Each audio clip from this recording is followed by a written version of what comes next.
And welcome back, bookworms and listeners. We have for you today a guest. His Hello, name yes, hello.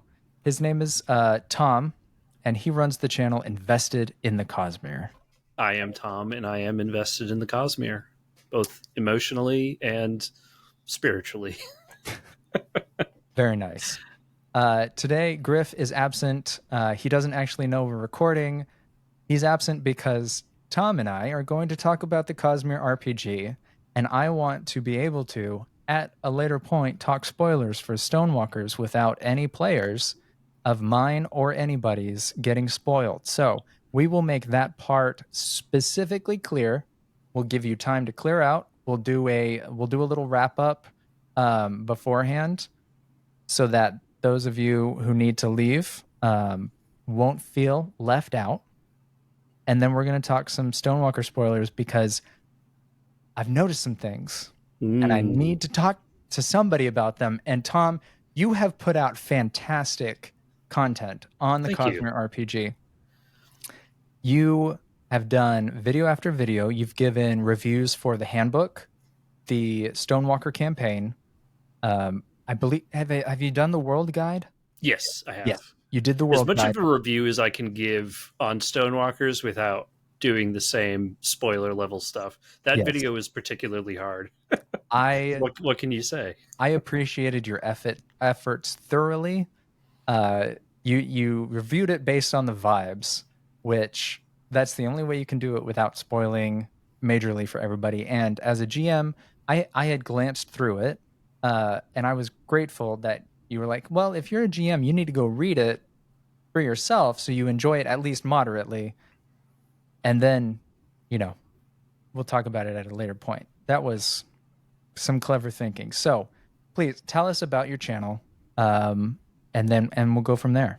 Yeah. So, invested in the Cosmere started as a website. Actually, I am a my real professional background is in SEO and in marketing, and I just have a love for like traditional blog style content and writing, and it's a part of my job that I don't actually get to flex all that much, and so I wanted to create a website where I got to talk about the Cosmere and the things that I liked, my theories. I'm maybe like a 201 level Cosmere person where I like to dive into the deep theories, but I'm not the one who's out there like drawing lines together between things. My big theory to start was around the Iriali and golden hair, and whether that was going to be a way that we could figure out all the stops on the their religious sort of Hmm. journey throughout the Cosmere. And that got very quickly debunked by Lose Their Telescope, like on my big premiere Reddit post, which was pretty cool that like it merited that level of attention. But it started out as a website where I could write about that stuff. I've always loved YouTube. I've always loved content creation. I had a fairly large podcast back in the day, the LCS rundown for League of Legends. I did Oh, that for like 6 years. We had a bunch of like one of the co-hosts on the show is one of the big shoutcasters in the European League, Sifa. He used to be on our show. Optimus Tom, he was like one of the legends of the early esports days. He was the co-host from the beginning, and it was a part of my life for a very long time. And then I had a kid, and then watching 10 hours plus of League of Legends content every week to do like an esports style, like almost like ESPN meets League of Legends show was just a little bit too much. After that, I did two D&D podcasts that were middling successful, and that sort of like that vibe never really left. And so the original intent behind, and it still is kind of there, invested in the Cosmere was more lore focused. Um, and with the Cosmere RPG coming out and getting bigger and bigger, I've kind of like split myself in sort of two ways to to make that a thing, because when I do campaigns, I almost exclusively do homebrew Mm, for like 5e and the like. sure. Stonewalkers, I'm looking forward to running through, and I have a lot of stuff to talk about later on when it comes to that. But I love the homebrew stuff, and so that's what I want the channel to be a lot of, is like tips for game masters, tips for players. The content will naturally kind of lean more game master forward. I think there's plenty of space for a lot of different voices in that, but I've got some homebrew stuff in the works. I've got some sort of like extra systems, things that I use in my games that I'm working on, and so there's a ton of content in the future to come, and the platform Plotweaver and just this initial release of the Cosmere RPG is a perfect balance, I think, between a well crafted system with like really good guidelines and rules, but also an open door to people who want to carve out their own special spot within the Cosmere to fill in blanks for themselves. Um, High Storms is a great example I always like to use. They have some rules on High Storms, and there's some things that they've included to guide you towards running them, but it really is like you've got to figure out as a game master how you want to incorporate that. I think some people will want to make it a consistent threat that's always looming around you. It is Roshar after all, but After there all. are other places where it you could kind of get around it in a couple of different ways and just assume it passes by and doesn't affect your party that much. So there's like, that's just an example of where I think they've gone into a ton of detail and given you, all of the facts that you need to run the game super well, but also opened, opportunities to dive in and kind of make it your own at the same time. Absolutely. I was actually on the drive home today. I was thinking, how am I going to do high storms? How am I going to do high storms for the campaign that we run on this channel?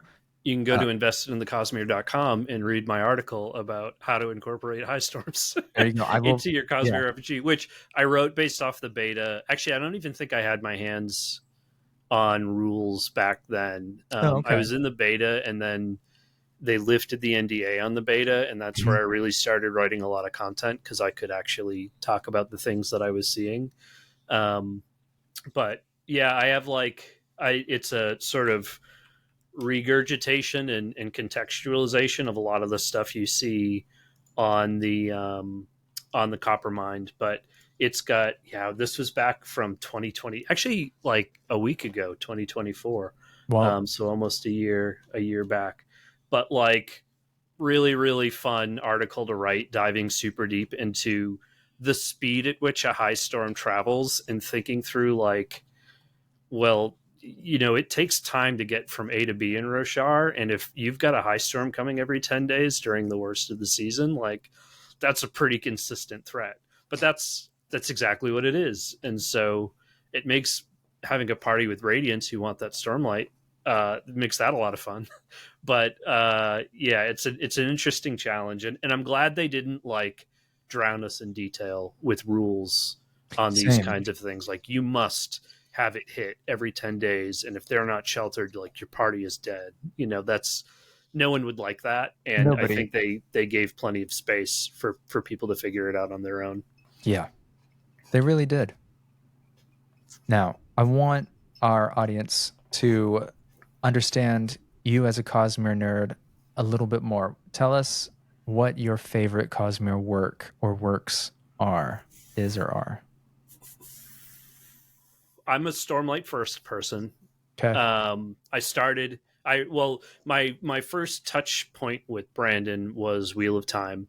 Okay. My daughter, I have a 7-year-old daughter, and when she was born, I wanted an audiobook to listen to while we were up super late at night, trying to get her to go to sleep and the like. And so I was at a bookstore and I saw book 1 of 12 or 1 of 13, whatever it is, on the wall, and it was this book series called Wheel of Time. So I'm like, that could be cool. I should probably check that out. And the first time I actually picked it up, I was reading it physically, and I bounced off of maybe like the second or third chapter. Mm-hmm. Then I picked it up on audiobook, and I devoured the entire series. I read the entire Wheel of Time before she turned one. So I was very fortunate that my job was able to provide me a 3-month paternity leave. Oh, nice. So I spent a good amount of that time in the car listening to Wheel of Time. And the end, kind of hit that hey, this is Brandon Sanderson, and this is me finishing off this book series. And I loved it so much, I kind of Googled him because I didn't really know too much about him, and found Stormlight Archive. I knew Mistborn was a thing, but Stormlight felt like I was missing the big epic fantasy in like the huge series, and it Sure. had already had a reputation at that point. This was like 2019, so I forget what books were out at that point, but I fell into Stormlight and absolutely fell in love with the series. That stayed pretty consistent throughout. I got to be honest. Sure. I published an article earlier this year where it was my Cosmere reread order, Mm-hmm. um, and I'm working through the order in which I recommended in that article. So I've done now all of Mistborn again. This is my third complete reread of Mistborn, ending with Tress, and I'm taking a break from that reading. My wife has pushed me to read Throne of Glass, so I'm on book 3. Just started book 3 of that, and so once I get through that, I can move on to Stormlight again and be very happy about it, especially given the RPG is out. So it's It's all a good momentous there. time. Yeah, I'm a Stormlight guy. Oh yeah, Stormlight is great. And what is your favorite part of the RPG so far?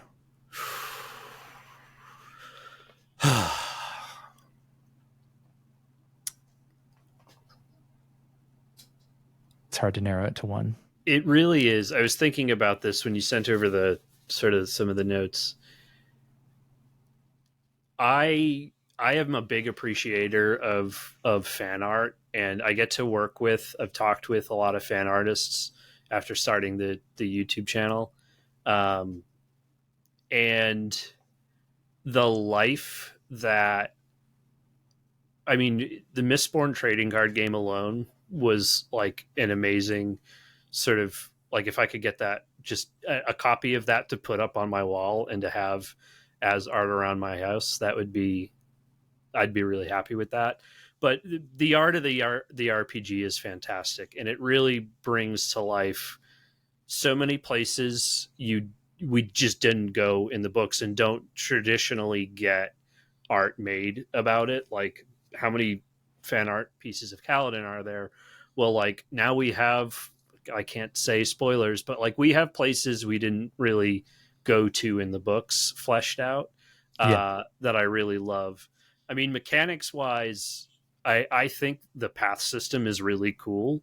Mm-hmm. I love the flexibility of paths compared to standard like RPG classes or professions. I think having this building block fashion of you can explore different talent trees and kind of build out this custom character, and then know that in a future state when we have Mistborn, when we have Warbreaker, that there's going to be an evolution of each one of those paths to give it more depth. In areas you can just kind of like, oh, cool, it's Mistborn now, but okay, add in a couple more blocks.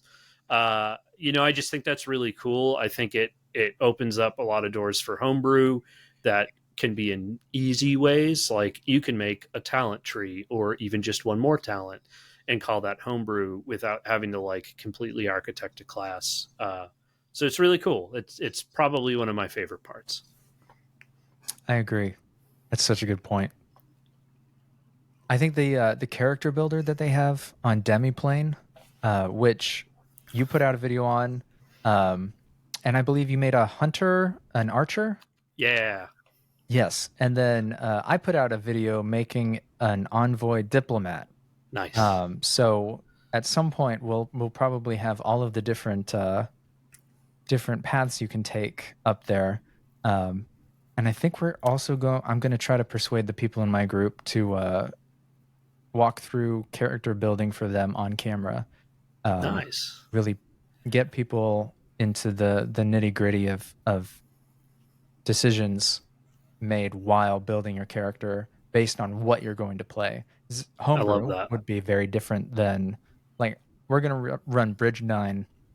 We're gonna when the Stormlight scenarios come out, I'll throw those in with the Stonewalker campaign, however that's possible. Uh, but speaking of that, right? So we had the Cosmere RPG launch last week. Today is Monday, the 28th. This will come out hopefully tomorrow, the next Cool. day. We'll see. No promises. But what we do have are people that are already doing actual plays. And I want to highlight those. We have the Shard of Opportunity is a YouTube channel, and they have 2 actual plays going. If I understand, if somebody knows more about this and I didn't get all of this quite right, please leave a comment on YouTube or Spotify. Also, like and subscribe because I keep hearing people on YouTube say that.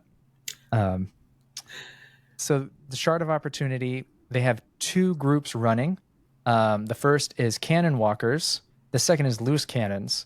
And I believe this specifically means the Cannon Walkers are going to play the adventures as close to ideal as possible, and the Loose Cannons are going to just free will it. The GM there is a friend of the pod, CJ from Cosmere Quandaries.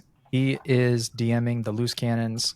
And then we've also been on another podcast with a player that's in the Cannon Walkers. So it's all interconnected. Go watch our friends play through these things. Ours will be coming out later, starting in end of August or early September. And for those who speak Espanol, there is a playthrough happening in Spanish. And I don't remember who that was at this moment, but if you type in Cosmere RPG in Spanish, it will come up. And the dude running it seems very enthusiastic. And I was like, maybe I can brush up on my Spanish by listening to this. And then I listened to him talk, and I'm like, nope. People do say that like listening to an audiobook you've heard a million times in a different language, like you know the scenes and you kind of know what to anticipate. That's And right. it's a great way of learning.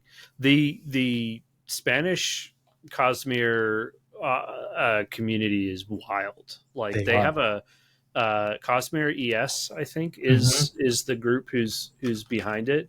Their website is remarkable.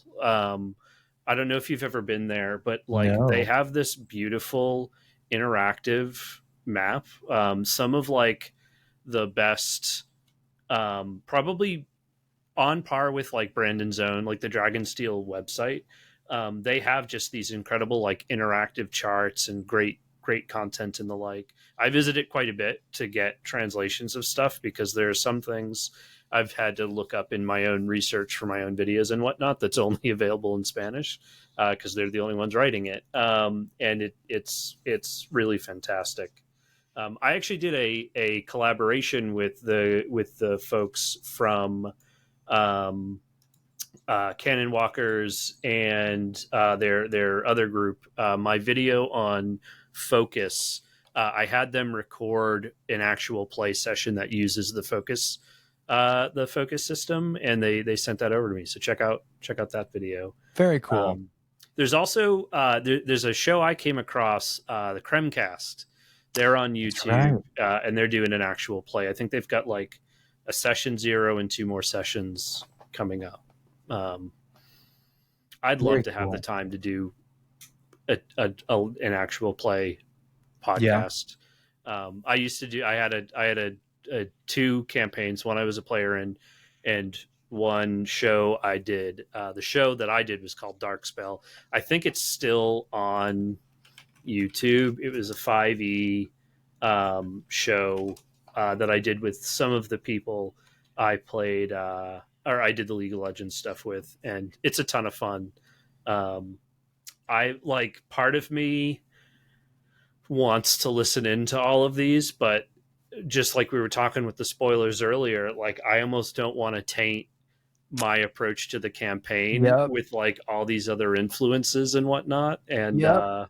I think once I'm like mostly done with my campaign that I'm running at for the launch, I might start diving into all these shows and really loving it. I'm a big Very cool. Adventure Zone fan Okay. from back in the day, the McElroy brothers, Sure.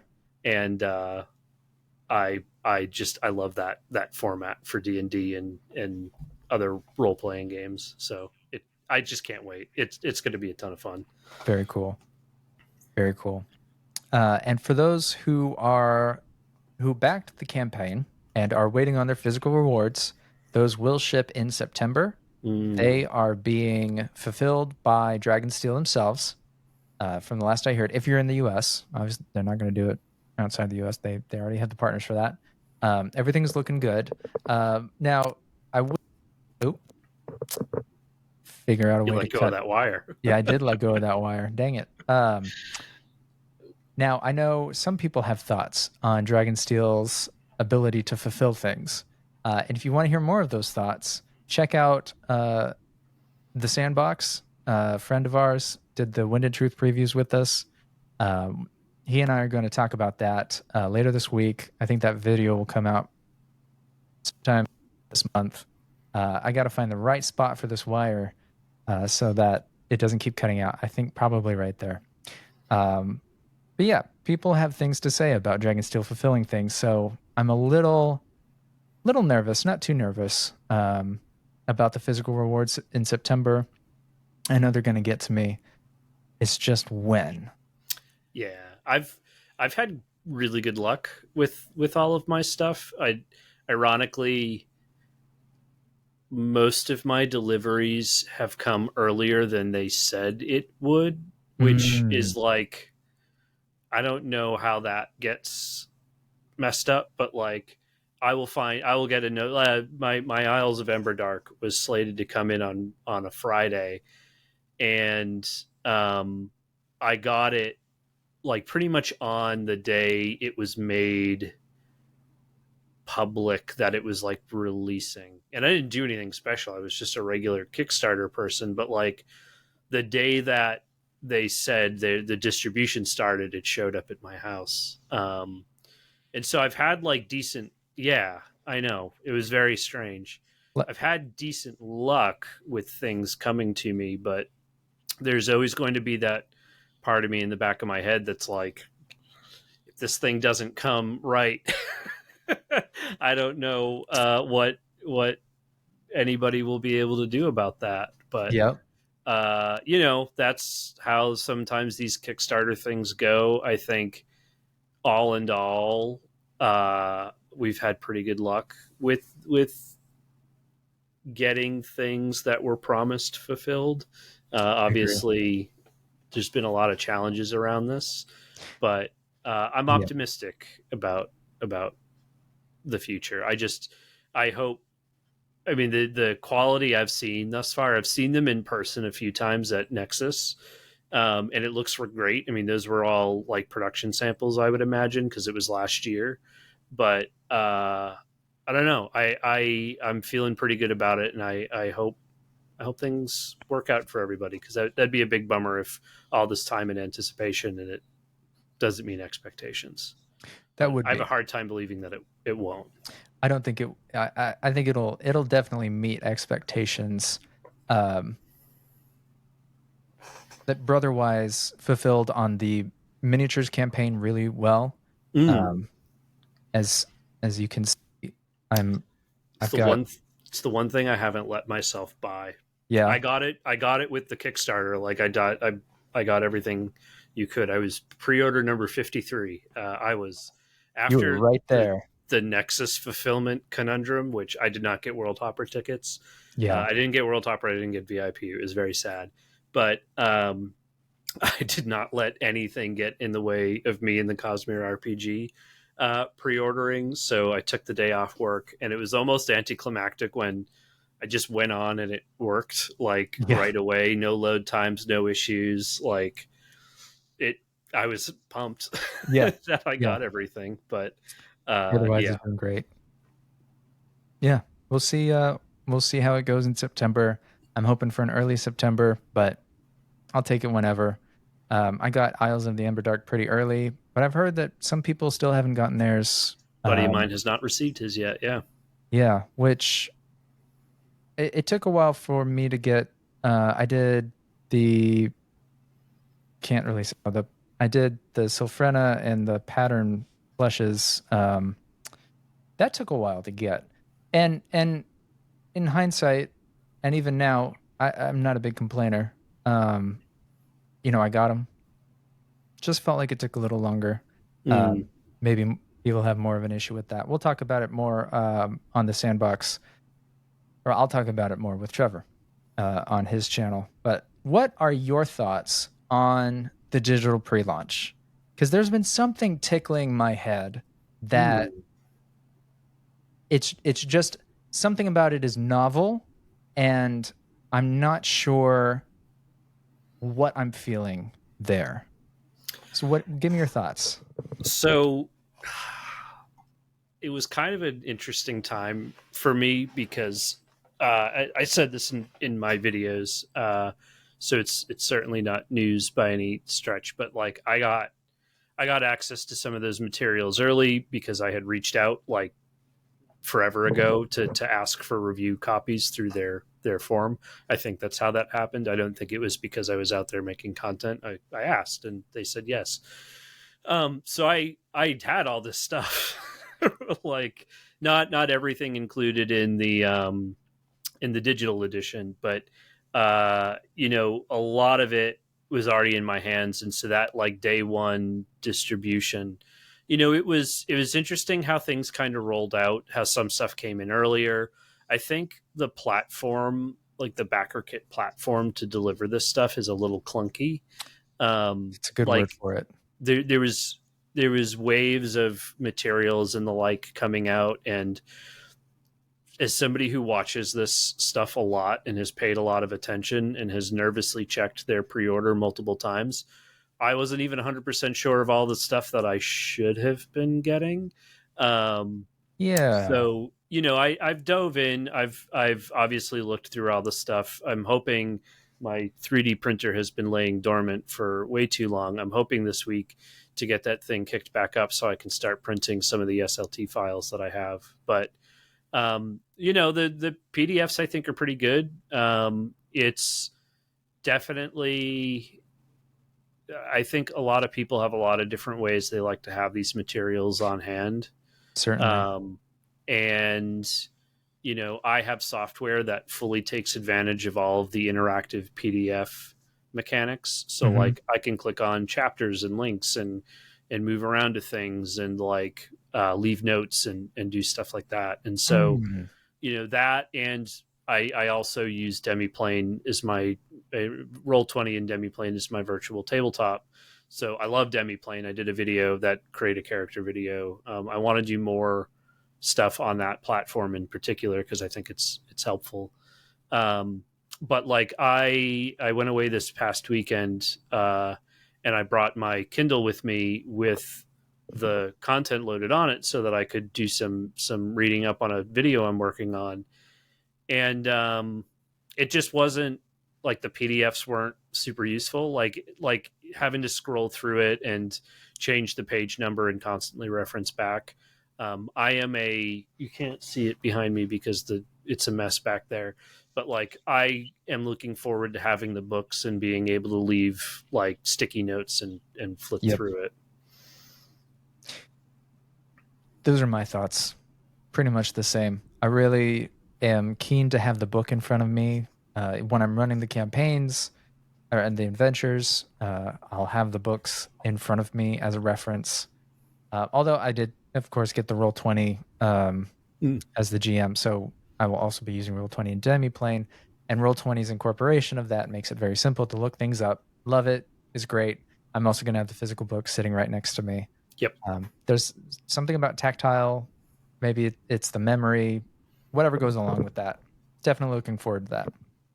I was super happy that after they had the shipping logistic challenges that they had, that they didn't just put the whole thing on hold. Like, I'm glad that they did the sort of distribution, the digital distribution early, just to get it out there. I'm curious to see what that does. Not that we'll get this level of like insight, but I think there is a ton of hype around the launch, and the pre-order window was so big. Um, I'm kind of curious what that'll do to momentum and sales going forward. Like, now that the digital release is out, how many people who were maybe skeptical are going in and buying it versus waiting for the print? And how long will it take for us to get the purchasable print book that actually is going to show up to somebody's door? Um, one of the things Johnny had mentioned during his session at Nexus 2024 was that they want they want to be able to continue to support the Cosmere RPG long term, and having a consistently interested audience is obviously, just from a business standpoint, going to have to be a part of that. They're going to need to continue to sell it and continue to have people interested in getting an influx of new players and the like. And I think, like, they were talking at their they did that launch party thing.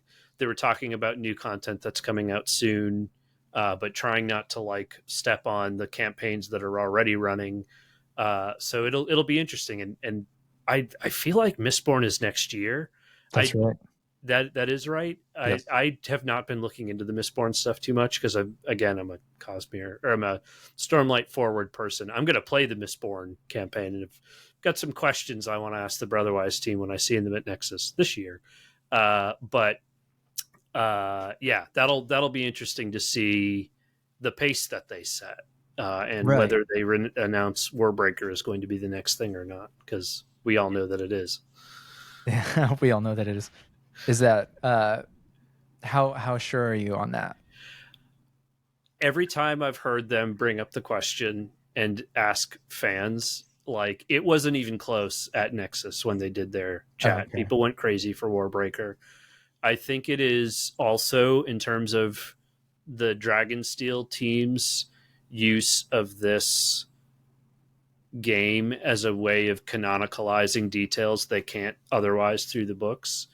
Um, I think Warbreaker and the Nalthus sort of standardization of Stormlight, and well, of investiture in general, um, is something they're going to want to put down and like give a really convenient package that isn't a great. There's only so much science stuff you can incorporate into one book. I'll read it and love it, but the casual fan won't want to sit there and listen about BTUs over and over again. They've really hit the edge on Sunlit Man, but Yeah. I can see it being the logical next step, because other series like Elantris is like really wild capabilities of magic, and they've already got Mistborn in sort of the wheelhouse. So the only thing I could see is maybe because they're going to be working on Elantris 2 and 3, and that sort of like 30-year projection of Cosmere content, that they want to hone in on that storytelling and like pair things up. But I I'm was pretty about confident it's to going to be Warbreaker. I was about to argue that, and then I argued against myself already. Warbreaker does make more sense because even though it'll be, not this next year probably for Mistborn, Ghostbloods book 1, but the year after, right?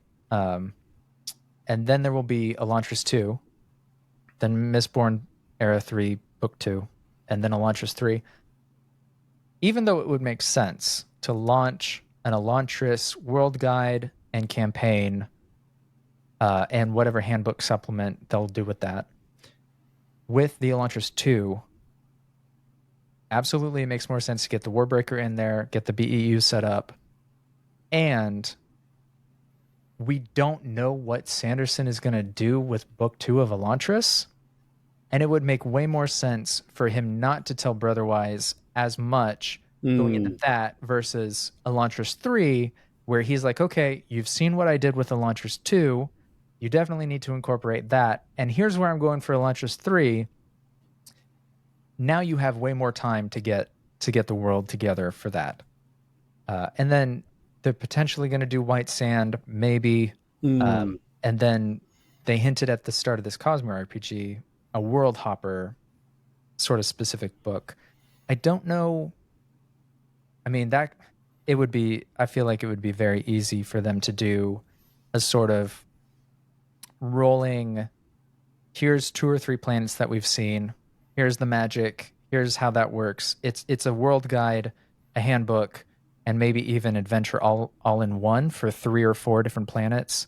And then they do World Hopper Volume 1, World Hopper Volume 2, and so on, because that makes it a living uh, RPG just like they want. Simple. What's Here's a your huge future. what's your sense of like? I'm trying to picture what the Mistborn product actually is. Like, we'll obviously get a campaign. We'll likely get a world guide, Right. specific to Scadrial. But like, does it make sense from maybe there's just a Mistborn fan out there, like a just Mistborn fan, who wants to pick up that when they wait? Do you expect somebody to acquire the handbook already? Do you completely reprint the handbook, but now with Mistborn laced throughout it? What do you think's the right call there? Oh man. I think it would be very easy for them to market the handbook as, if you already have the Stormlight one, here's the digital one. You don't necessarily need the Mistborn flavored one. Um, I I'm gonna could buy it also, anyway. right. I could see them doing, it depends on the Stormlight buy-in. If they have enough of the general, like, okay, if they took the statistics, how many RPG players are there out of the normal population? Any RPG ever. What's that percent? Is it somewhere 20% of people have played RPGs? 40%? Okay, now apply that to the Cosmere fandom.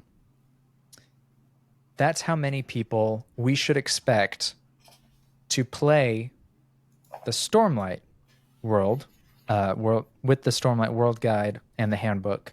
Okay, how many of those actually did purchase any of this? What percent of that can we take out that actually just wanted the World Guide as a table, as a coffee book table, like Sanderson said that they wanted to make it? And now, is enough is that a large enough portion of the expected number of RPG players that they could put together a smaller volume that is only paths and Mistborn specific magic, that if you already have the Stormlight handbook, you can just pick that up and it plays the exact same? If it's not as big of a of the if it's not as big a sample of the population as they expected, then I would expect them to just go for a new handbook and say and market it. There is enough new content in here that even though 20 to 30% of it is the plot weaver system, in any handbook you're going to get the plot weaver system over and over. So buy it for the Mistborn specific things. Honestly, the second version, way easier, because especially because a lot of the Cosmere people, we tend to have friends, right? It's fairly simple to have a couple of Brandon Sanderson friends. If I have the Stormlight handbook and maybe I'm not as big on Mistborn, but my friend is big on Mistborn and they just played through my campaign, okay, now they're going to pick up the Mistborn one. And Sanderson is very open with sharing files with friends. So I never feel bad about being like, hey, don't distribute this to anybody, but you're my Yeah, Cosmere check friend it out. here. Yeah. Exactly. So they really need to capitalize on the campaign. that's where I'm going with this. They got to capitalize on the world book, which Scadrial, you know, Roshar, yeah, we have ancient ones that they did not put in. Scadrial, we have Vin and Elend, and then 300 years later, Wax and Wayne. And they might even go, they probably haven't put any Ghostbloods era stuff into it, but Mm. they could definitely have a section that's like future, and they could definitely have supplements after Ghostbloods comes out easily. Um, so then going off that, if the campaign is the main selling point, I have not yet watched what Brotherwise put out from the launch. You Mm. said that they mentioned maybe some more stuff coming out in the near future. Was that for the Stormlight RPG? Yeah, there was Stormlight RPG stuff that was going to be. I don't want to misquote it, but I feel like it was higher level adventures. It was like three. I think they're coming out with some like what I'll call like introductory Radiant tier stuff, which they mentioned, they sort of phrased it as like it'll be a thing to help people swear oaths, which like I have a whole series on that, which I'm working on making a like a PDF supplement with now the real mechanics in mind, Very cool. based off what I wrote like with the beta rules. Not that they're like doing the same thing as I am, or it was inspired by it or whatever. It doesn't take that much effort to think that like it's going to be kind of, you need some sort of guidance on how to set up all these different orders to start swearing oaths. Um, but that seems to me to be a really cool supplement. And then they talked a little bit about what it would look like for like really high level stuff. If Okay. you haven't watched it, I would. I don't know what format they've made it available in. I I think believe they it were going is. to make it on It's on YouTube. YouTube. Yeah, Definitely. they talked about like a lot of what they did during play testing and stuff, and I couldn't stay for the whole thing, Okay. unfortunately. But um, I hope I don't butcher her last name, but Marie Seberg Lamery was in the chat in Discord sharing all of the fan art. Like she was in a bunch of the level 15 playtests, and she did a ton of fan art for their playtest campaign and was sharing the artwork. I hope they make that available somehow, because some of it was absolutely hilarious and very spoilery for the Stonewalkers campaign. So like, be wary Good if to you know. are going to wage your way into that launch celebration. But the team sounded like they had a lot of fun doing it. So there's some cool stuff in there. That's awesome. Yeah, that's after looking at the Stonewalkers campaign, the only place to go is up, right? If the Stonewalkers campaign is levels 1 through 7, and the rules make it clear you don't ever stop leveling, Yep. right? 20 is kind of the cap where new stuff starts happening or new stuff stops happening, and after that it's just certain attributes gained. It's kind of crazy what you get at plus 21.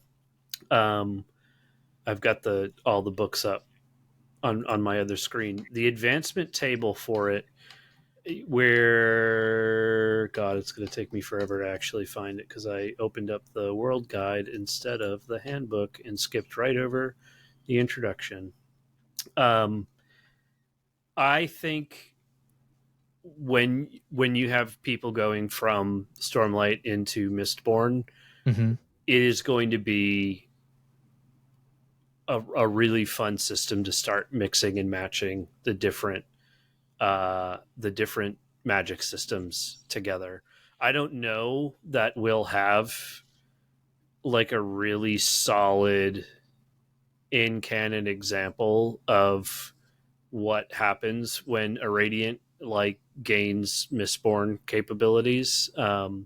Already the concept of being like a surge born where you have every surge um technically like there's no, at least I didn't see in the rules anything that prevents, other than story and what your spren is going to judge, Like maybe you've got a bunch of spren ready to go, and like, yeah, we'll give you everything. What do you want? Get all the honor blades if you want in your non-canon campaign. Get them all, and now you have every ability. And the system that you'd have to be level like 10, 11 minimum to be able to do that. Although you wouldn't be very good No, at you any wouldn't of be your good at any of surges, them. but Yeah, but you would have them. also you'd have them. That's right. You could do something with that, I'm sure. Burn the world. Is that? I think that's the end result. Maybe spoilers out Or of at least the context. beginning result of what they did last time. I am kind of like I want to see. I feel like once they put out Mistborn, they have to come out with some guidance on like what are the recommended levels for a multi span campaign. One of the big questions I have right now when it comes to leaping systems is how are you going to what advice will we have for folks who have like maybe they just finished Stonewalkers and they do the extra supplement stuff as it comes out, but like they're waiting to get into Mistborn, and let's just say project it out after all is said and done next year. You have a party of level 10 characters. Hmm. Is the campaign going to be flexible to start at level 10, or will it be a recommendation to go back to level 1? Or I feel like they've kind of set up the system to be able to transmit over, and they've got to take that into consideration and put together some solid advice for that. It's definitely going Both. to be helpful because that's how I'm going to handle it. Yeah, I think both for people who want to stay in canon and for people who want to just be able to pick it up and do whatever they want with it. Because if we go off the timeline, what we know and how things work in regards to Spren going off planet, Mm. right? Then we need some specific guidance on, okay, are we sure the surges don't work if a radiant leaves the Rosharan cognitive realm and ends up on Scadrial? Okay. Oh, we are sure? Cool. What does that mean in terms of, is it, are they still level 10? Are they, or should we consider them level 3? Should we consider them only levels that they've taken in another path? Do they still have any kind of ability? Yeah, there needs to be a lot of very clear guidance. Maybe even, um, may, ideally in an actual supplement that they sell. But I'd also take just an online kind of like a unearthed arcana from 5e kind of thing going on. Call it an Ars Arcana. Go full Cosmere there. I kind of hope they're going to Gen Con this week. I hope we hear a lot about Mistborn at that. I'm sure they're going to be focused on. I know they did mention there's going to be a one shot that they have there for Oh, the for the this folks one. at Gen Con, and then that's going to get released later. Um, but one thing I picked up at Nexus last year, and if you're a listener of this and you didn't see that, I have a thing I wrote on my website about it from way back when, sort of a recap. It used to be pinned to the top of the Cosmere RPG subreddit, but I think they've since taken that down to uh, occupy bigger stories, and most of that was focused on the stuff we just didn't even know about yet. So now it's a little dated, but there was a lot of Mistborn stuff, including like talent tree screenshots and stuff that they That's shared, right. which is definitely still relevant to check into. But one thing they mentioned in there is that the campaign for Mistborn will span both eras. Which, Whoa. how? Like, What? yeah. What? So that doesn't make. There's got to be something extra worldly going on that would allow for that to happen. Huh. Or maybe it's like I don't know. I'm super curious to hear what that means. I don't think I misheard that, but like it might even have been like a whole slide that they had of a campaign spanning multiple eras. I So remember hearing that. yeah, I'm super curious to see what that means. Unless everyone's Kandra, and you just get to run around as that. But I don't think, can Kandra become Radiance? They're going to need to give guidance because I don't see why Yeah, not. I I hope they can, because I believe fully in my heart that Felt is the Kandra on Roshar. Because the timelines are weird, and how did he even get there in the first place? This is like the other part of invested in the Cosmere was very much lore videos, and Sure. that was the lore video that died on the vine when the Cosmere RPG stuff ramped up. I have a lot more. I will eventually get back to lore stuff, but right now the Cosmere RPG is where my heart's at. So Yeah. I'm diving into that. But yeah, I want to do. I loved the Nerd of the Rings, that YouTube channel for Lord of the Mm, Rings. He does this series where he does the life and travels of a character, and right. it's sort of a retelling of the Lord of the Rings through the perspective of Gandalf or like all these other Oh, side characters. And it's such an interesting exploration of the books, because you realize like Gandalf isn't there the whole time. And so what does he see? What does he miss? Like, what do we know about all these other sort of sources of information from Tolkien? And so my earliest videos on the YouTube side of thing for Invested in the Cosmere was I did Life and Travels of Teft, my favorite character and who I named my dog after, and the Life and Travels of Jastes Lee Cal, um, which that was a fun one because he is super impactful to the Mistborn story and like really really important in Era One, and he's such a minor character, and like nobody drew him. I couldn't find any fan art, like one piece of fan art of Jastes Lee Cal, but I was working on one for Felt, and it's just a draft in my Google Drive that will hopefully one day see the light of day. hopefully. That's a great theory. I hope it holds water. I don't know if it will, because I feel like I read somewhere that Chandra can't be um, Chandra can't be Radiance for some reason, and Felt is a Radiant now. Um, That's right. Is it? yeah, he was in the Radiant. He's a Windrunner, I think, and a uh, he was with Dalinar back in the Blackthorn days, Right. And and then this is about to be not major spoiler, but spoilers for Wind and Truth, I think. Uh I won't go there. But Rhythm of War spoilers. okay, Rhythm of War Um, spoilers. yeah, he was with the contingent that went to he was with the contingent that went to Lasting Integrity, That's uh, right. and I'm like 95% certain he is a Radiant, because that's why they took him. It's because he was a Radiant. I'm reading the Coppermine page on it now. Did I just make up in my head that he was a Radiant? Because There then, if he's not, the Khandra theory feels so much better. I I I have an idea about where you might have gotten that idea from. Tell me. This is Wind and Truth spoilers. Okay. Uh and it happens in the first interlude. So if you have not read Wind and Truth and you're listening to the Cosmere RPG talking about Stormlight, skip Run. ahead probably like 2 or 3 minutes.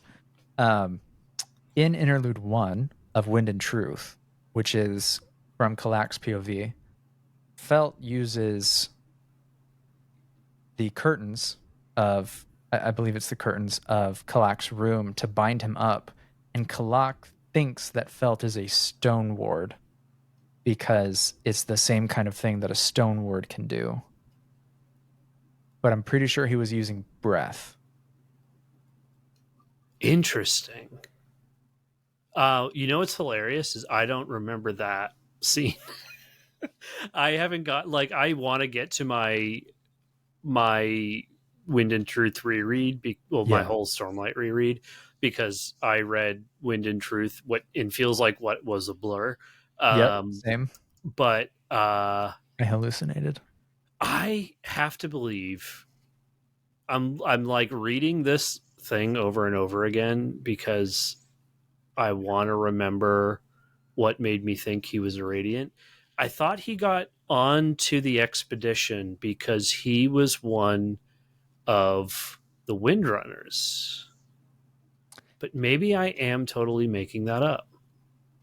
I remember Adolin mentioning to Shallan that he's part of Dalinar's, you know, guard Yeah, or he was whatever like it a was. scout at Yeah, that stage. Huh.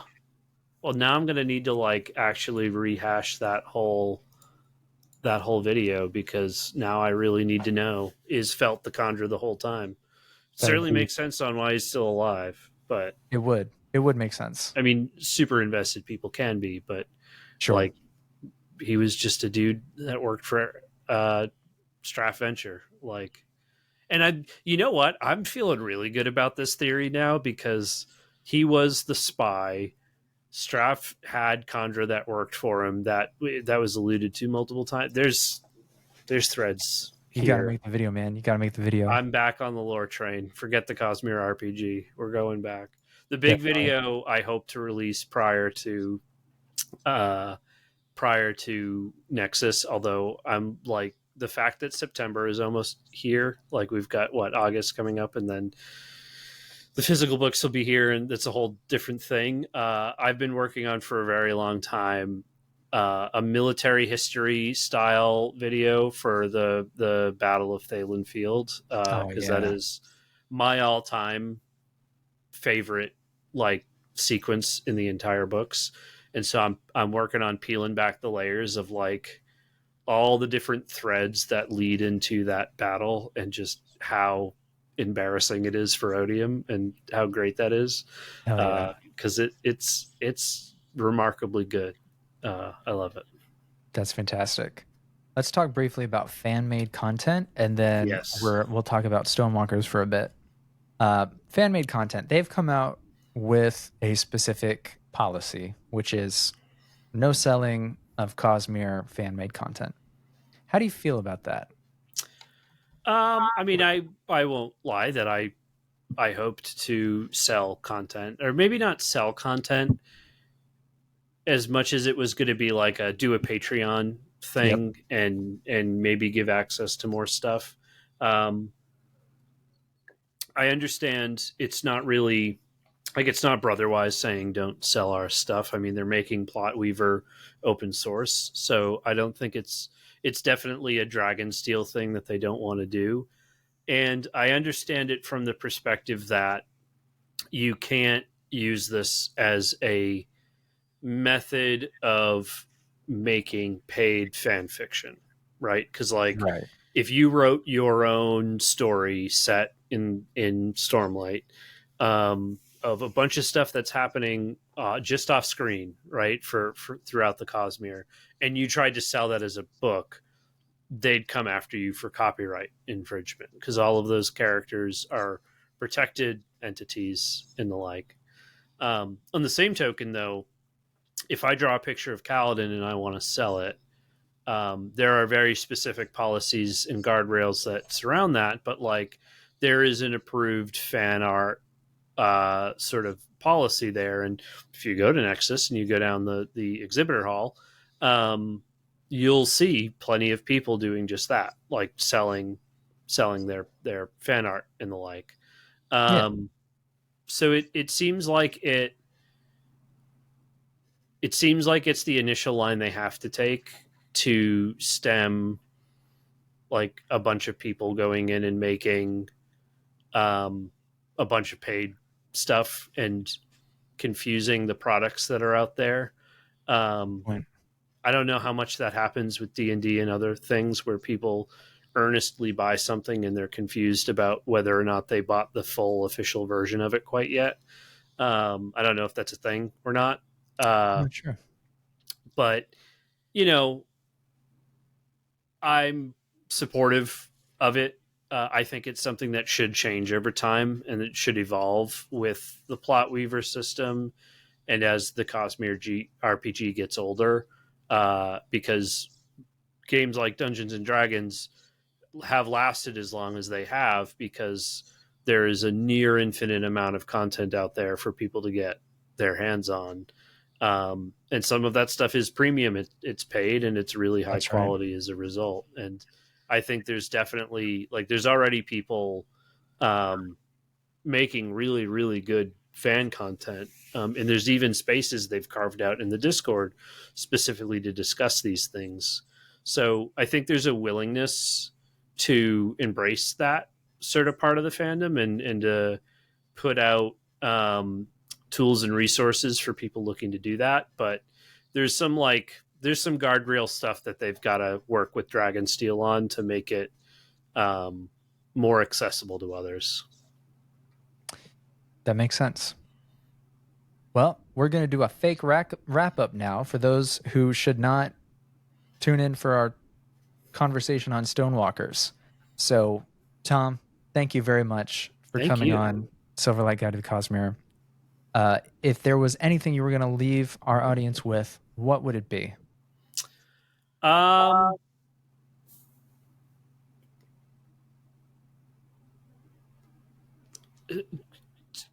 if you're one of the people who I've heard so many folks on the different sort of forums that I participate in talk about wanting to play the Cosmere RPG but not having a group for it, um, don't let don't let that stand in your way of enjoying the game. There are, especially now in the early days, there are so many people out there in the Discord and on the subreddit, I'm sure in other communities as well, where you can get a group together, meet some new people, and just give it a shot. Start with a one shot, maybe find some people you can have a regular thing with. I think there's a ton of opportunity to go out there and do it. There are people who are charging for the benefit. I don't have any opinions on that as of right now, like paying for a game master, but I think it's a really good opportunity right now to just hop into the community, raise your hand, and say, "Hey, I need players. I'm a game master and I need players, or I'm a player and I want to find a game." I think there's a lot of really big energy out there, and don't don't let not having a group today get in your way. Go out and make some new friends and give it a shot, because it is totally worth it. It is a super fun system. It's a super fun campaign. Even if you do something custom or like a one shot, I think Cosmere fans will really enjoy what it feels like to be in on Roshar and playing it. And you don't even have to be a Radiant to do that. Like, some of the much more interesting and fun mechanics come when you're super deep diving into creating fabrials, or you're looking at like getting super deep into the warrior tree. Um, I think it's great for all of those reasons. And yeah, get out there. And if you're at Nexus 25, there's going to be a million opportunities. And like last year, it was super hard to get into an official game.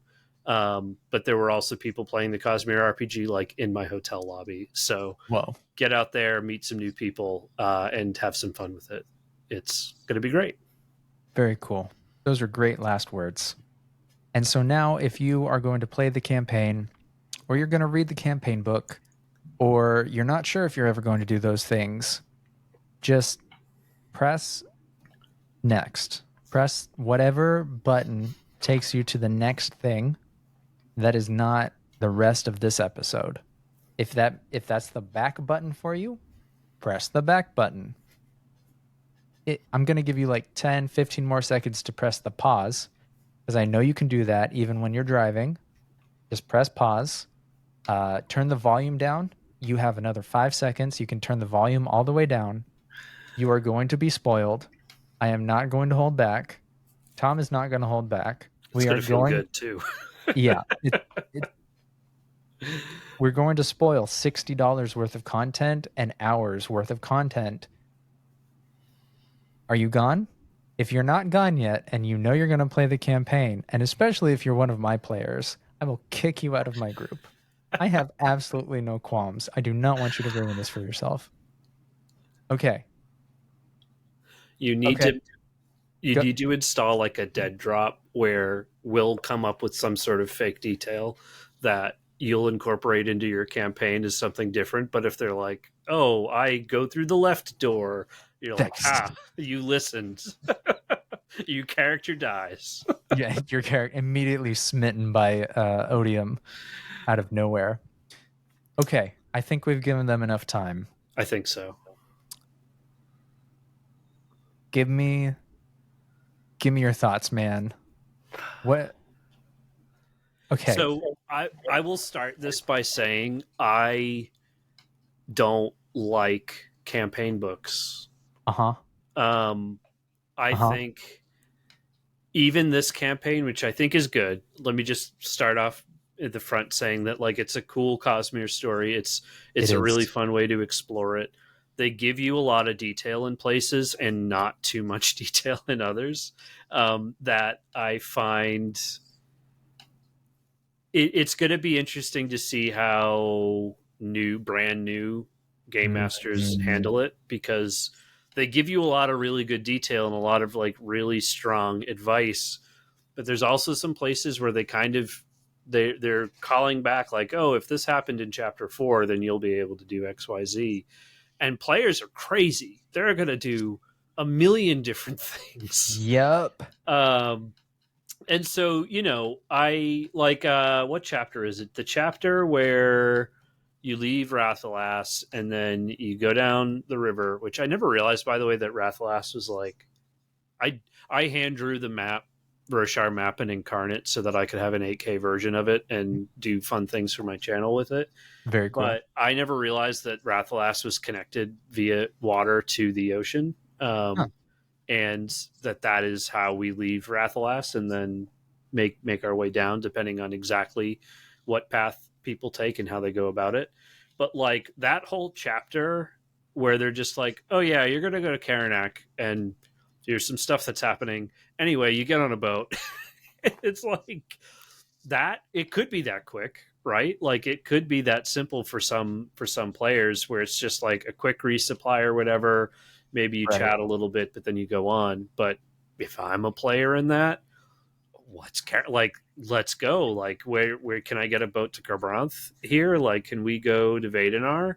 I wanna see the city. I want to explore it. So uh, I think it's good. I think it's great. I love the direction that they took it. I think it is super challenging to do something like this, and I'm expecting that the Mistborn campaign is a little bit more like they. I think they've learned a lot through this, especially with Hmm. the canonicalization of things in making those work. That I think we'll see different in Mistborn. So I'm going to be very excited to compare the two, but I love it. It's a really straightforward story, I think. The earlier I said I'm not much of a complainer, and that is very true. I'm not going to complain. And this isn't a complaint. This is a question. When they announced the Stonewalkers campaign,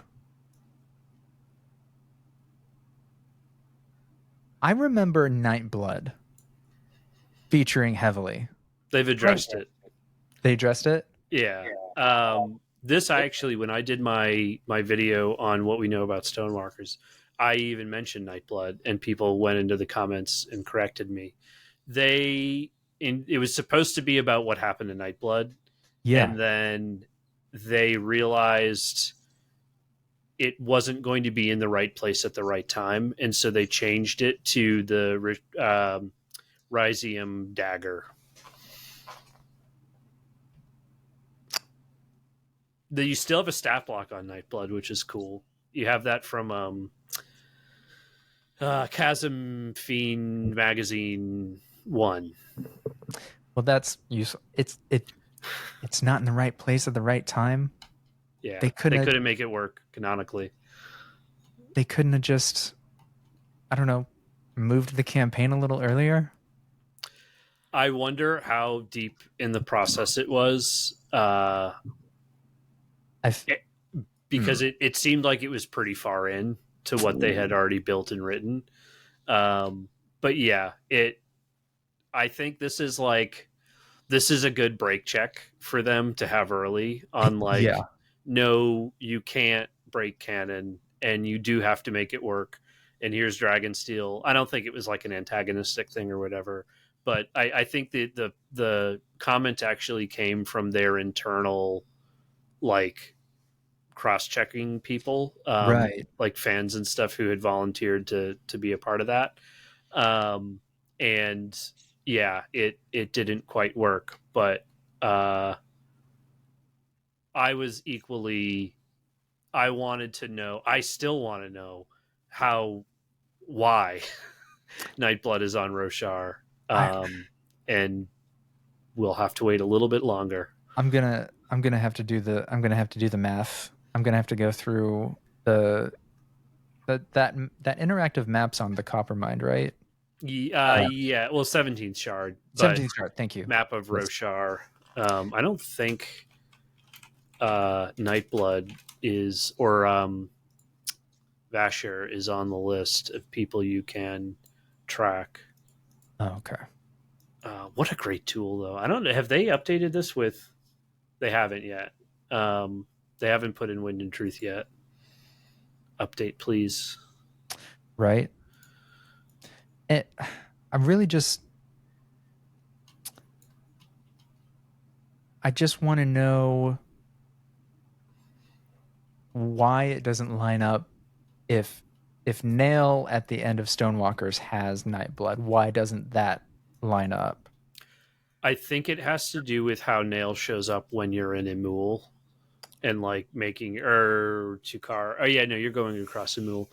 When you're going across Emul, I think at that point you're dealing with, like, tracking Nail just in general is kind of difficult. I mean, the dude can fly, so he Sure. can be in a lot of different places at a lot of different times. But yeah, I think, well, because what we don't know is when Nightblood became a thing in Right. this series of events that unfold. Um, so yeah, it's pretty heavily. I think it's one of those situations where they were going to run into canon issues in any level, and they knew they absolutely could not. Like, there's a whole community of people who's probably, like, I don't know if anybody is out there full-time job being a Cosmere content creator, but there are people out there who are going to notice and notice pretty quick, and that's not shade. I don't think they want to have on their first go round. That's fair. Okay. I'm glad to know that I was not going crazy Yeah, because I specifically like sped through read I skimmed most of the campaign just to get to that point, just to see like I what's did a the whole video about it, and yeah. I was there when they mentioned Yeah. it. They Like, did they sent that email and I told my potential players a year ago. I was like, "Don't look at this email. yeah. Don't it's going to spoil a major part of what this is for. So don't Well, do that." they talked about it at Nexus, and I went through, like, my own Nexus recap and saw the slide where they say it's a weapon to kill a god, and it's the dagger. It's not Nightblood, and yeah, well, it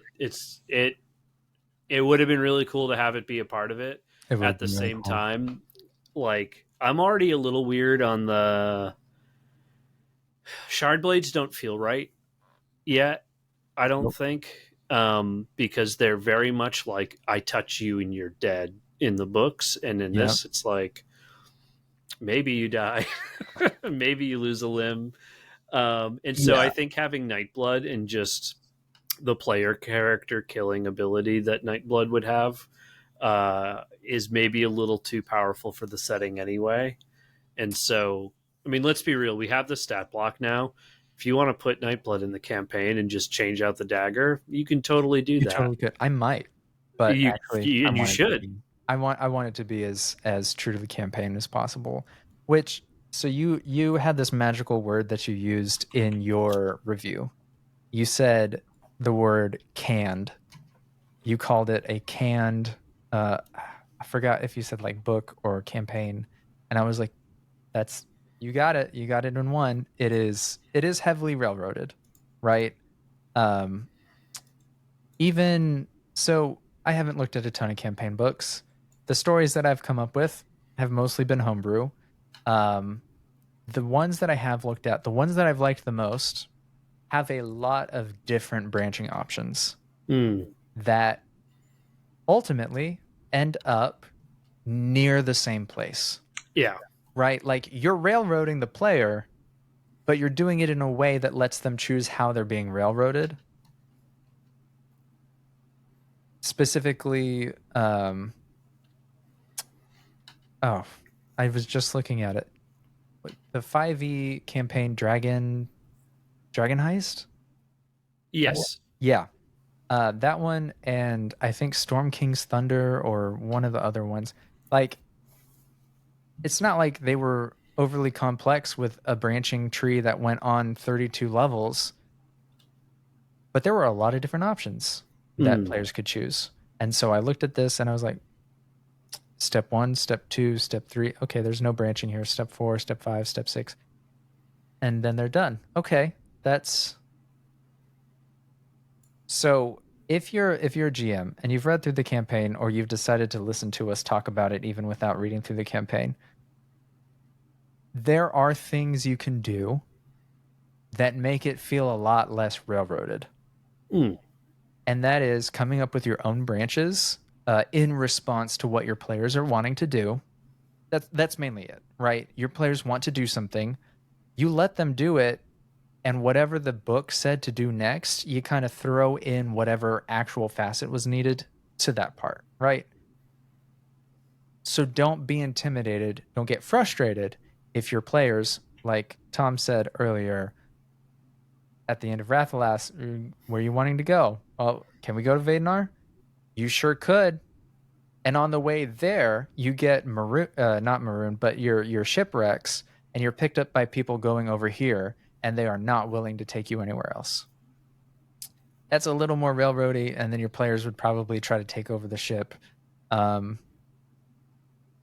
but you could just keep stacking. Like it's almost you can almost do with your players what Sanderson did for Oathbringer, where that whole B plot with Kaladin and Adolin and Shallan in the cognitive realm, he'd said tested poorly with beta readers because he had promised something and then not paid it off. Just come up with promises for your players that they want to pay off. The number one tip I have for that: do not let your players role play their own spren. Not until much later in the campaign. That's such Their a good idea. spren are their own people for the most part until the bond is like super tight. And especially if you're a new game master and you're not used to working with your players to point them in the right direction, and like in some cases feeding on what their like experience, what kind of experience they want to have playing the game. Some groups are very combat oriented, some groups are very like chaos oriented, and as a good game master, like you're there for your players. You're not only there to tell cool stories that you thought of. But you should be able to lean in on that and give them the things that they want to do as a means of getting them from A to B where they need to go for your story. I think Spren, and having a Spren that's like, don't go to Vadenar. Are you kidding me? Like, we got stuff to do, my dude. Like, you can wield those almost like borderline fourth wall breaking characters as a way of directly interfacing with your players. And like, again, depending on how I think it's going to be a big challenge for players in general, having rules about what they can and can't do that's locked to their power. I mean, it's the biggest sort of like paladin in fifth edition meme where like you got to be the good guy constantly in Yep. order to not break your oaths or whatever. And that's, yeah, like Radiants are super fun to play, but you've got a judgmental spren that, depending on how you want to play it, I'm going to RP all my players' spren until they're ready to take over that bond. And they've probably taken it maybe to the third or fourth ideal. I don't know. But I think it's a good way of like reining them in fiction, and kind of guiding them towards what needs to be done. That's such a good idea. Yeah, third or fourth ideal for sure. We see Syl goes off, like Kaladin is breaking his oaths during Worlds of Radiance, and if you let a player do that and play their spren, they're gonna be, oh no, my spren's fine with it. No, they're not. Nope. No, no, get out of here with that. What else? What else sticks out to you about the campaign? I mean, it really is like a good, a lot of really fun places you end up going. Right? I'm fascinated by Emul and like the 80 years war that's going on there, and like the timeline in the books. There are so many fun places you want to go. Like I'd love to go to the Vaden Civil War. Mm-hmm. I would love to be a participant um, in the Battle of Thalen Field. Mm-hmm. Uh, and you don't really get to do any of that in this. But the places you do get to go are pretty awesome. I think the Valley and what you end up doing with the Night Watcher, the table that they put in there, like there's some good ideas in there, but that is to me a homebrew heaven of like, yeah, what do you want? Like, come up with something super weird and we'll figure out how to make it work. One of the early ones that they shared was that you become a life spren, Right? or some one of cultivation's spren or Yeah. whatever, and they kind of just left that on the table. And I forget if that's actually in the book or not, if that is one of the options, but like I know at least one person in the comments on my article had said like, "Oh, I can't wait to see what a playable spren race is like." And no, you don't get that. You don't get that much detail. But No. I think the challenge that they had with Stonewalkers is that overlap you were talking about Cosmere fans and then RPG fans. Like game masters who have played in other systems, even if they've run a couple, are gonna take this and run with it in their own direction. The rules on like investiture and stormlight management are very light. Not in my games; they're going to be a little bit more strict. But I think there are plenty of open doors for that type of person. Sure. I'm curious what there's two people I'm curious to see how they've done for them, and I hope to have a lot of conversations with people uh, who are in this situation where they've never played a tabletop role playing game before, and they're Mm-hmm. coming into this system new without any baggage from older systems. How does it feel to run this game? How does it feel to play it? And then what about the people who have not read the books and who don't care, right? Like, Right. you can't even look at the world guide. You can barely look at the art in this book, and not have some part of this era spoiled. That is true. But if you don't care, like I have players who are in my group who haven't read the books and probably aren't going to read the books. Don't know what a radiant is. May not even play a radiant. Probably, if I had to guess, I'm gonna guess they're gonna go scholar and craft stuff. But I there's a lot about like the way that the world of Roshar works that can be kind of foreign Yeah. and a little difficult to sort of wrap your head around and understand. Storms, easy. The different cultures and whatnot, cool. Like you can wrap your head around that. Right. Spren's a weird one. Like Spren's a weird I one. can't wait to be making my players roll. What's the check? It's discipline. Mm. Discipline checks to not have Spren show up for how they're feeling. Like if they're at the table and angry and they're talking about like let's go kill XYZ, roll a discipline check. Yeah, anger Spren form at your feet and the guy notices he's coming over. What are you going to do? It's so You good. know, same thing about like it's a really interesting mechanic when you want to explain an NPC's feeling. Like you see somebody from across the way and there is sorrow spren like all over the place, just pooling around them, flying around them. It's a kind of a hammer and nail kind of way of being able to convey the situation that sometimes is difficult to convey, especially if you have a party that's RP light that like doesn't Right. really like the role playing aspects of these types of games. Um, I think the Cosmere RPG is very role play heavy. Like 5e is combat heavy. There's a lot of like rules and spells and abilities that are made for handling situations like that. But Mhm. RPG, Cosmere RPG is a little more balanced. That's such a great point. With that, I think we will end. It's getting I pretty could late keep here. going forever. I We need to stop eventually, we do need to but stop eventually, and maybe we can do a part two about more specifics of the campaign, especially as more people have read it.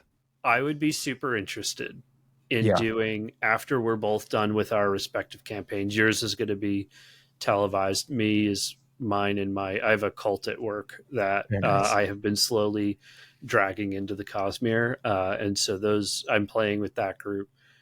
It'd be cool to do a post mortem on the campaign and That like, would, hey, yes, chapter 4 was useless. Like, that's not that such it a will great be idea. that way, but I'm sure there'll be moments like that where it's like, oh no, I read this chapter completely to the T and just played it exactly how the book had versus these are all the crazy side adventures that we had going on. I think that'd be fun. That's such a great idea. Let's do that, and we can use the videos that I post. You could see where the light died in my eyes right there. Hey, and somebody asked me this on my channel, and I know I'm elongating this longer than maybe you want, but Yeah. how long do you think it's going to take you to get through this? Oh boy. Um. I have no idea. I have no way of knowing. So, where did I see somebody suggested it would take between 7 and 14 sessions? And I don't know what they were considering a session, Yeah. specifically for the Stonewalkers. Now, I have no idea. Um, I think I'll probably start running it at the end of September or the beginning of October once we've gone through Bridge 9 and Mm. maybe do Speak the Words as well. Um, the thing is though that I'm gonna have to ask character players if they're coming if they're staying on after Bridge 9, um, if they want to use their characters Mm. that they just did. If so, how are we going to incorporate that, especially with a level difference? Are you okay waiting to level up slower? That kind of thing. So I think it'll start in October, and honestly, I'm planning for it to go through February, but that's just recording 4 hours every 2 weeks. That's a long session. You're gonna it'll either be one 4 hour session every 2 weeks or two 2 hour sessions once a week. Will your whole episodes be like that whole 4 hour block or do you break it up? I am planning on breaking it up into hour segments. That's the right. To me that's like the perfect. And I don't even do my sessions when I play them in person. In person it's longer cuz you're like in a room with people and you're laughing and you're having a fun time. Yeah. digitally, which this will largely be for me, at least initially, no more than 45 minutes to an hour. People check out, they're on, TikTok or whatever Yeah. the kids do these days, Yeah. scrolling around at stuff. You lose people's attention. For sure. It's a thing. That's a good point. Yeah. I am curious to see how long it takes Yeah. and curious to see what they have in store for us after people have gone through it and then we're hungry for more. I'm already, I have so much content I want to get out the door. Trying to write for it and also simultaneously play it is going to be massively challenging. But we'll see how it Sounds like it. goes. We'll see. I'll keep an eye on your channel very closely. See how your progress is going. We can do a postmortem. Thank you so much for joining me. Let's do a Thank you real for wrap having up. me. You're welcome. You're welcome. Please keep making the great content. Your videos are fantastic. They're so easy to watch. They're so easy to follow. For those who have stuck around because you're in the right spot or you've betrayed us, please go check him out. Link in the doobly doo. I'm sure at some point, link up there. Uh, Again, thank you. And guess we'll do what I always do, which is I'm going to say life before death, strength before weakness. And then you're going to say journey before and whatever you want. I mean, it is journey before the end of the Stonewalkers campaign, and it's such a good journey. So That is get okay. there. Yeah. So here we go. Life before death, strength before weakness. Journey before Erie. Before here. That works. Yeah, that works. Yeah. Cool.